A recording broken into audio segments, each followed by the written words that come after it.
51 অধ্যায়ের 9 নম্বর পদে জিরোমির মাধ্যমে ঈশ্বর কি বলেন তা দেখুন। আমরা বাবেলকে সুস্থ করিতে যত্ন করিয়াছি, ওটা দেখুন, কিন্তু সে সুস্থ হইল না।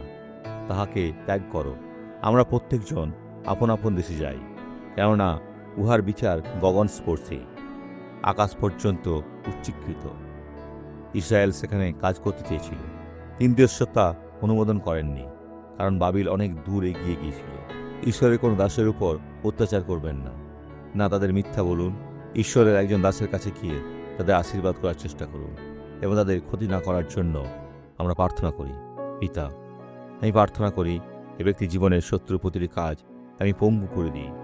আমি বলি, মন্দ ওদের উপর থেকে হাত সরাও, এখনই চলে যাও। এটা একটা আদেশ, যিশুর নামে। আপনি বলুন আমেন। ভাইরা, ঈশ্বর আমরা মঙ্গল করুন।